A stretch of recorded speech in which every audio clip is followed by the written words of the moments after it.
Hello दोस्तों, चलिए शुरू करते हैं क्लास 10 का एक और important and easy chapter statistics. तो स्टैटिस्टिक्स का मतलब मेनली तो होता है टू अरेंज द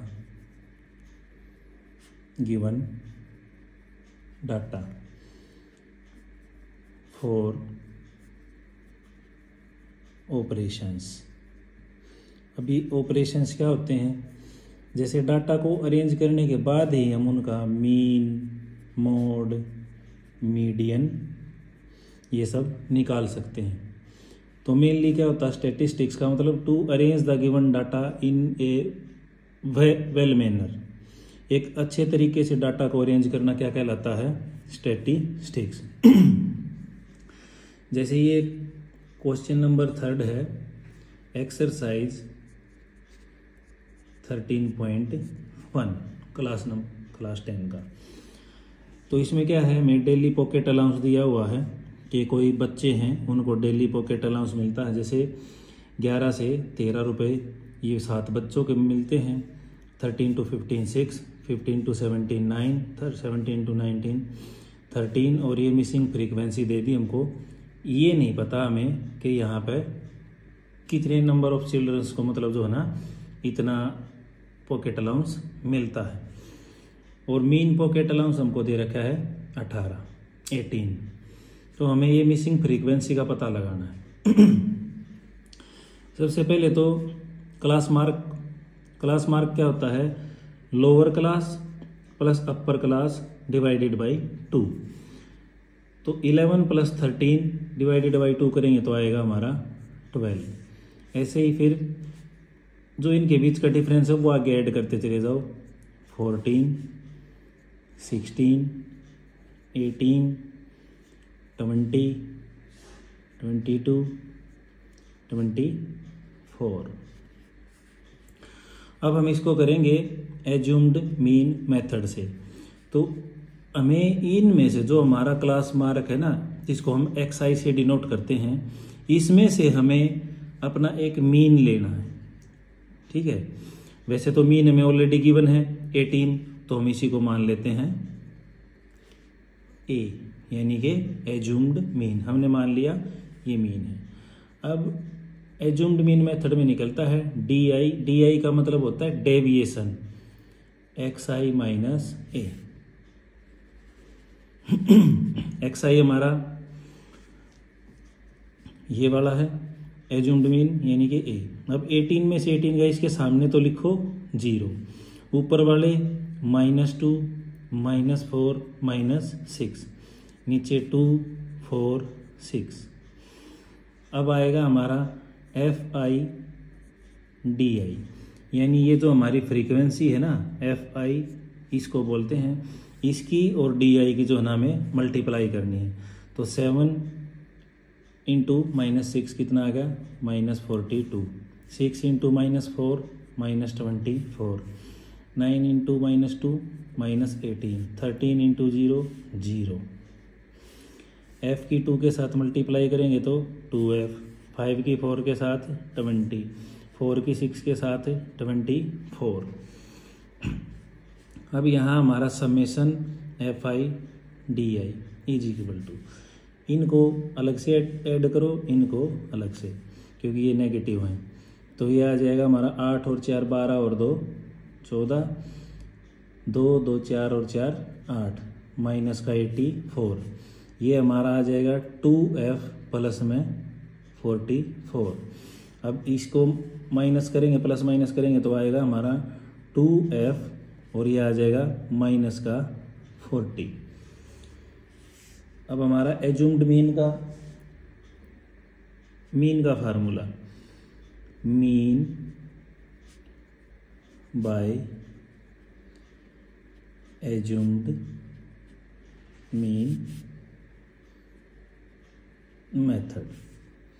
तो उसके लिए फार्मूला होता है हमारा = A plus summation of FI DI divided by summation of FI। Mean हमारा दे रखा है 18, एज्यूम्ड मीन हमने क्या माना 18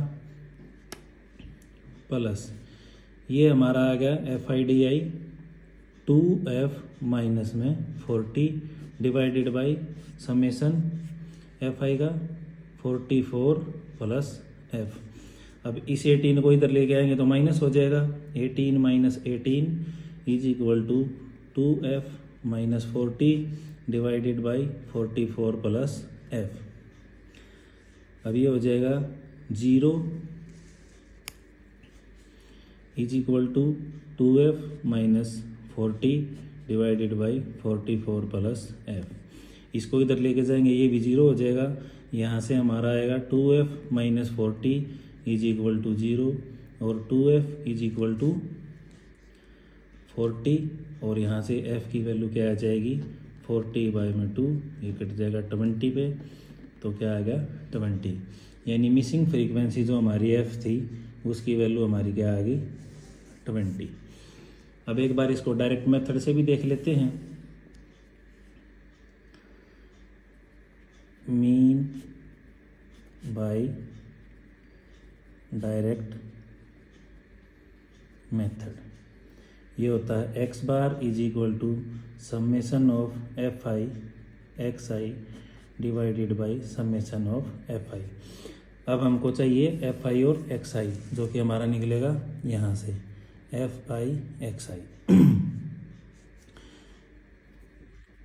12 इंटू 7 84, 14 इंटू 6 84 और 16 इंटू 9 144 और 13 इंटू 18 13 अट्ठे 104, 13 एकम 13 और 10 23।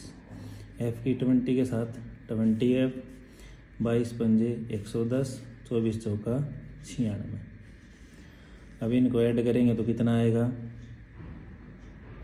6 4 10 14 18 और 4 22 11 12 15 19 और 16 35 3 और 1 4 और 2 6 और 1 7 52 प्लस में 20F। तो करते हैं x बार यानी मीन हमारा दे रखे 18 और FI XI क्या है हमारा 752 प्लस में 20F और समेसन ऑफ FI हमारा कितना था 44 प्लस F। तो ये 18 इधर आएगा, ये क्रॉस मल्टीप्लाई करेंगे तो 44 plus F is equal to 752 plus 20F। अब इसकी मल्टीप्लाई करेंगे तो ये आएगा 792 प्लस में 18F is equal to 752 plus 20F। अब F एक तरफ 792 minus 752 is equal to 20F minus 18F, यह आएगा 40 इज इक्वल टू 2F और यहाँ से F की वैल्यू 20। तो हमारा F कितना आ गया 20। डायरेक्ट मेथड से करो चाहे एज्यूम्ड मीन मेथड से करो, आएगा हमारा आंसर सेम। तो आपका अपना चैनल है, अगर आपको वीडियो अच्छी लगी हो तो लाइक करना, शेयर करना और सब्सक्राइब करना। थैंक यू दोस्तों।